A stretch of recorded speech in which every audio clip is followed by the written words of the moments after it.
ఓం నమో భగవతే శ్రీ వాసుదేవాయ నమః. ఓం నమో భగవతే శ్రీ అరుణాచలేశ్వరాయ నమః. ఓం నమో భగవతే శ్రీ దత్తాత్రేయాయ నమః. ఓం నమో భగవతే శ్రీ రమణాయ నమః. ఓం నమో భగవతే శ్రీ గణేశాయ నమః. భగవద్గీత 6వ అధ్యాయము ఆత్మ సంయమన యోగము. సంస్కృత శ్లోకములు 11 నుండి 23.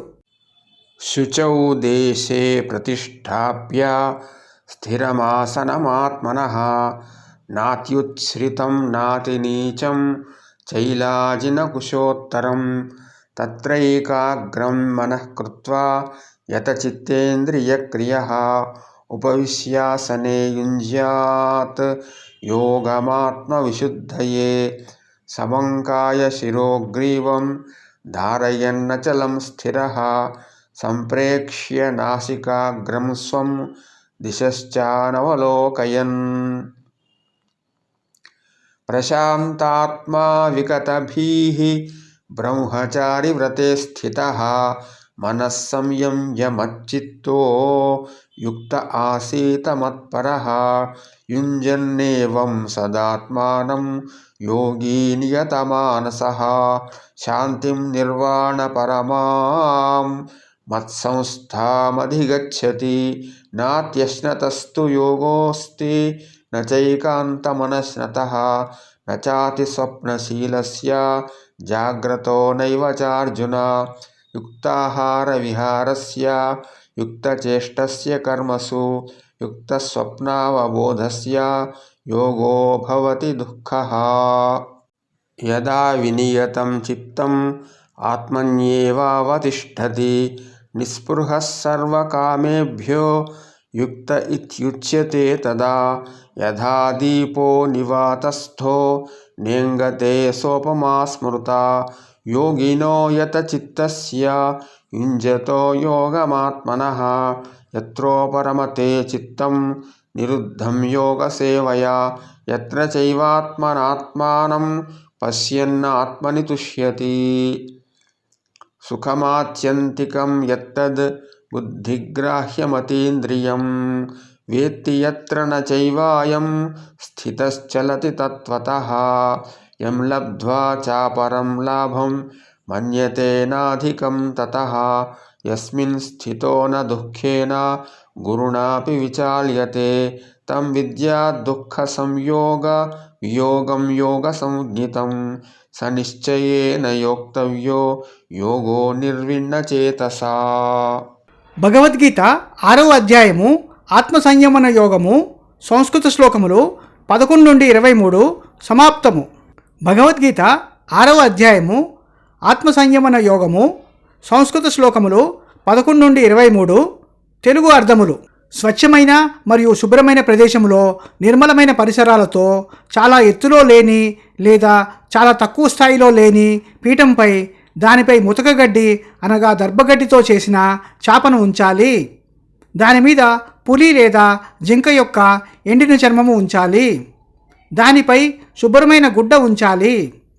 దానిపై చెక్క లేదా ఇతర వస్తువులతో చేసిన బల్ల దృఢముగా ఉంచాలి. బల్ల ఎటువంటి కదలిక లేకుండా స్థిరమైన స్థితిలో ఉండాలి. ఆ తర్వాత తగిన భంగిమలో ఆ ఆసనంపై కూర్చోవడం ద్వారా మనస్సును ఒకే ఒక ఆలోచనపై కేంద్రీకరించడం ద్వారా ఇంద్రియాలు, ఇంద్రియ అవయవాలు, శరీరము మరియు మనస్సు యొక్క వ్యాపారాన్ని నిరోధించడం ద్వారా మనస్సు యొక్క అన్ని మానసిక భావనలను అరికట్టడం ద్వారా వాటన్నిటినీ బాగా నియంత్రణలో ఉంచడం ద్వారా అంతర్గత స్పృహ యొక్క శుద్ధి కోసము ఆ పరమాత్మను ధ్యానించాలి. ధ్యానము చేస్తున్న వ్యక్తి తన శరీరము, తల మరియు మెడను సరళ రేఖలో ఉంచాలి.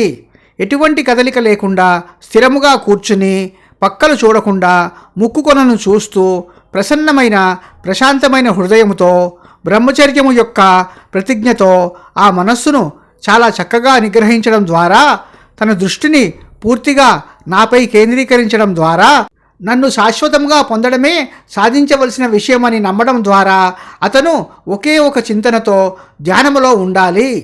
యోగి ఈ విధముగా మానసిక నిగ్రహాన్ని కలిగి ఉండడం ద్వారా పరమాత్మను ధ్యానించడం ద్వారా ఏదైతే నా స్వరూపంగా ఉందో, ఏదైతే నా లోపల ఉందో ముక్తి యొక్క అంతిమ రూపము, శాశ్వతమైన ఆనందము యొక్క రూపము, అతను అట్టి పరమాత్మ యొక్క శాశ్వత శాంతిని పొందుతున్నాడు. ఓ అర్జున, పరమాత్మతో ఐక్యము కావడానికి ఈ ధ్యాన సాధనలు అతిగా ఆహారం తినేవాడికి, అలాగే అతి తక్కువ తినేవాడికి సాధ్యము కాదు. అతిగా నిద్రలో ఉండేవాడు, తక్కువ నిద్రతో మేల్కొన్న స్థితిలో ఉన్నవాడు, పైన పేర్కొన్న నలుగురు పరమాత్మతో ఐక్యము కావడానికి ధ్యాన సాధనలలో ఎప్పటికీ చేతనైన వారిగా ఉండలేరు. పరిమితమైన ఆహారం తినేవాడు, సత్ప్రవర్తన ఉన్నవాడు, చాలా పరిమితముగా కార్యకలాపాల్లో పాల్గొనేవాడు, పరిమితముగా నిద్రస్థితిలో ఉన్నవాడు, ఎక్కువ సమయము మేల్కొన్న స్థితిలో ఉన్నవాడు, ఆ మానవునికి పరమాత్మతో ఐక్యం అవడానికి చేసే అభ్యాసాలు జనన మరణాల నుండి వచ్చే దుఃఖాలను తొలగించడంలో సహాయపడతాయి. మనస్సు చాలా చక్కగా నిగ్రహించబడి ఆ పరమాత్మలో స్థిరముగా నిలిచినప్పుడు, మరియు యోగి అన్ని కోరికల భారము నుండి విముక్తి పొందినప్పుడు, అతను ఒకే ఒక విషయం మీద ఏకాగ్రతతో ధ్యాన చింతనతో మిగిలిపోయే స్థితిని పొందిన వ్యక్తిగా పరిగణించబడతాడు, అనగా సమాధి స్థితి. ఒక ప్రదేశంలో ఉంచిన దీపము గాలి ప్రవాహము లేనప్పుడు తన ఒత్తి వద్ద గల అగ్నికి ఎటువంటి కదలిక లేకుండా కాంతిని ప్రసరిస్తోందో, ఆ విధముగా యోగి పరమాత్మ గురించి ధ్యాన చింతనలో ఉన్నప్పుడు మనస్సు ఎటువంటి చలనము లేకుండా స్థిరమైన స్థితిలో ఉంటుంది. అందుచేత యోగి యొక్క చలించని మనస్సు గాలి ప్రవాహము లేని ప్రదేశంలో ఉండే దీపముతో పోల్చబడుతుంది. యోగి అనగా పరమాత్మతో ఐక్యమయ్యే పద్ధతులను ఆచరించేవాడు. సంయోగ పద్ధతుల సాధనతో నిగ్రహించబడిన మనస్సు ద్వారా ఎవరైతే శాశ్వతమైన శాంతిని పొందుతున్నారో, అతను ఎక్కడ ఉన్నా మనసు యొక్క స్వచ్ఛతతో పరమాత్మను దర్శించడం ద్వారా, ఆ పరమాత్మను అనుభవించడం ద్వారా అట్టి యోగి అంతర్గతముగా తనలో ఆనందాన్ని పొందుతాడు. ఆ యోగి ఎక్కడ ఉన్నా ఇంద్రియాలకు కనిపించనిది, స్వచ్ఛమైన బుద్ధితో గ్రహించలేనిది అయిన అంతులేని ఆనందాన్ని పొంది ఉంటాడు. మరియు అతను తన సొంత అనుభవాల ప్రభావములు లేకుండా చెక్కు చెదరని దృఢమైన స్థితిలో ఉంటాడు. దేనిని పొందడం ద్వారా దానికంటే ప్రయోజనకరమైనది మరొకటి లేదని అతను భావిస్తాడో దానిలో మిగిలిపోతే అతను గొప్ప దుఃఖముతో కలత చెంది కదిలిపోడు. అక్కడ దుఃఖానికి సంబంధించిన విషయాలు ఒక్కటి కూడా ఉండవు. ఆ స్థితినే కలయిక, యోగము, ముక్తి మరియు ఆత్మసాక్షాత్కారము అని పిలుస్తారు. ఆ ఆత్మసాక్షాత్కార సంయోగ స్వరూపము దుఃఖంతో చెదిరిపోని మనస్సు ద్వారా, దృఢ సంకల్పంతో కూడిన ధైర్యమైన మనస్సు ద్వారా సాధించాలి. భగవద్గీత 6వ అధ్యాయము ఆత్మ సంయమన యోగము, సంస్కృత శ్లోకములు 11 నుండి 23, తెలుగు అర్థములు సమాప్తము. ఓం నమో నారాయణాయ నమః.